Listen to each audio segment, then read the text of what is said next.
Rape और murder का दोषी, 20 साल की सजा, लेकिन फिर भी बार बार पैरोल पर बाहर आता है। हम बात कर रहे हैं डेरा सच्चा सौदा प्रमुख गुरमीत राम रहीम की, जिसकी पैरोल हर बार एक नया विवाद बन जाती है।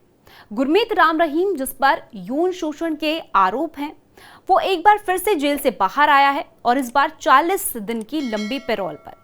लेकिन सबसे बड़ा सवाल ये है कि एक यौन अपराधी को बार बार पैरोल मिल कैसे जा रही है?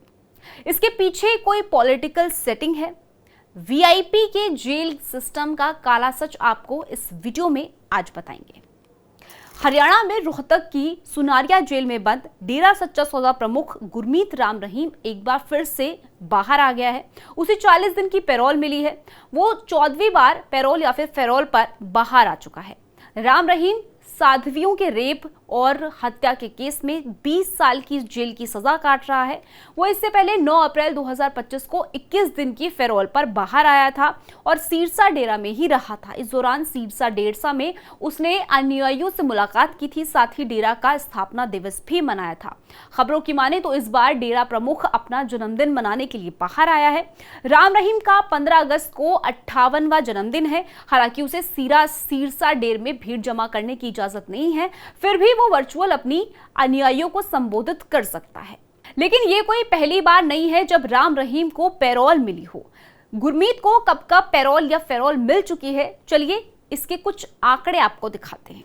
24 अक्टूबर 2020 एक दिन की पैरोल मिली, अस्पताल में भर्ती मां से मिलने गया। 21 मई 2021 12 घंटे की पैरोल मिली, मां से मिलने के लिए दूसरी बार अस्पताल गया। 7 फरवरी 2022 21 दिन की पैरोल मिली, इस बार परिवार से मिलने के लिए गया। 17 जून 2022 30 दिन की पैरोल मिली, यूपी के बागपत आश्रम भेजा गया। 14 अक्टूबर 2022 40 दिन के लिए पैरोल मिली, वो बागपत आश्रम में रहा और इस दौरान म्यूजिक वीडियो भी जारी किया। 21 जनवरी 2023 40 दिन की पैरोल मिली, वो शाह सतनाम सिंह की जयंती में शामिल होने के लिए जेल से बाहर आया। 20 जुलाई 2023 30 दिन की पैरोल पर जेल से बाहर आया, बागपत के बरनावा आश्रम में रहा। 21 नवंबर 2023 21 दिन की पैरोल मिली और बरनावा आश्रम में रहा। 19 जनवरी 2024 50 दिन के लिए पैरोल पर जेल से बाहर आया। ये वो समय था जब लोकसभा चुनाव करीब आ गए थे। 13 अगस्त 2024 21 दिन की पैरोल को हाईकोर्ट ने मंजूरी दी। हरियाणा में विधानसभा चुनाव और यूपी में उपचुनाव नजदीक थे। भारत में पैरोल एक कानूनी सुविधा है जो कि अच्छे व्यवहार, बीमारी या फिर जरूरत पड़ने पर दी जाती है। पर असली सवाल ये है कि क्या आम आदमी को इतनी आसानी से पैरोल मिलती है? क्या रेप मर्डर के दोषी को बार बार छुट्टी देना वाजिब है? और सबसे बड़ा सवाल, अगर ये बाबा वोट बैंक ना होता तो क्या फिर भी उसे ये रियायत मिलती?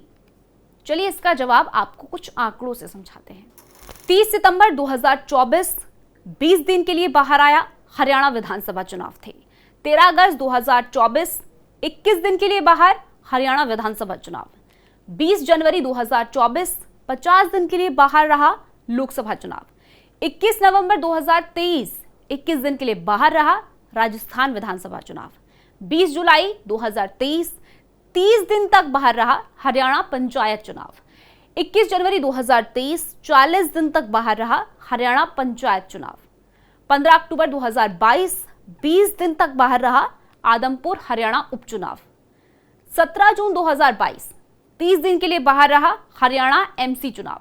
7 फरवरी 2022 21 दिन के लिए बाहर रहा, पंजाब विधानसभा चुनाव। अब जिस तरह से गुरमीत राम रहीम को पैरोल या पैरोल मिलती आ रही है, उससे एक सवाल यह भी उठता है कि डेरा का राजनीति में कितना असर है और डेरा अनुयायी वोटर्स को कैसे प्रभावित कर सकते हैं।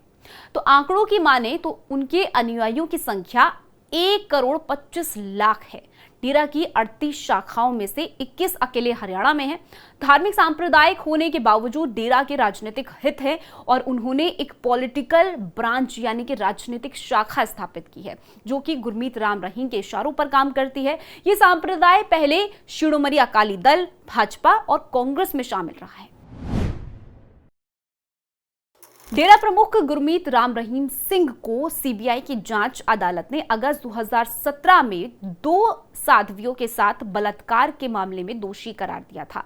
अदालत ने राम रहीम को 2 मामलों में 10-10 साल की सजा सुनाई थी, जो कि कुल मिलाकर 20 साल की सजा बनती है। इसके अलावा उस पर 30,20,000 रुपए का जुर्माना भी लगाया गया था।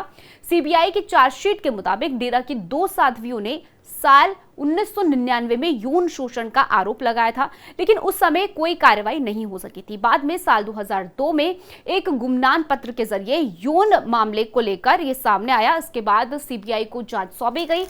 6 साल की लंबी जांच के बाद 2005 में पीड़िताओं ने इस पर बयान दर्ज किए, जिसके आधार पर सीबीआई ने 2007 में अदालत में चार्जशीट दायर की और आखिर में अगस्त 2017 में गुरमीत राम रहीम को दोषी ठहराया गया और सजा सुनाई गई। फिलहाल गुरमीत राम रहीम इस वक्त सुनारिया जेल में बंद है। उसने 2 सितंबर को 21 दिन की पैरोल काटकर जेल से सरेंडर किया था। राम रहीम के मामले में कहा जाने लगा है कि इसे सजा नहीं, पैरोल कहिए। एक तरफ रेप और कत्ल जैसे संगीन जुर्म किए जाते हैं और दूसरी तरफ गुनहगार गुरमीत पर सरकारी आजादी रेवड़ी की तरह बरसती है, जबकि आम आदमी अगर मामूली केस में भी हो तो भी उसे पैरोल के लिए महीनों तक इंतजार करना पड़ता है। ये पूरा मामला एक बड़ा सवाल है कि हमारे देश में वीआईपी कैदियों के लिए अलग कानून है। क्या आम आदमी की को पैरोल मिलती तो भी इतनी आसानी से मिलती है? ये वीडियो सिर्फ राम रहीम ही नहीं, हमारे पूरे देश के सिस्टम पर एक सवाल खड़ा करता है। कमेंट करके बताइए, क्या राम रहीम को बार बार पैरोल मिलना सिस्टम का मजाक है? ये क्या सच में गुड बिहेवियर का नतीजा है?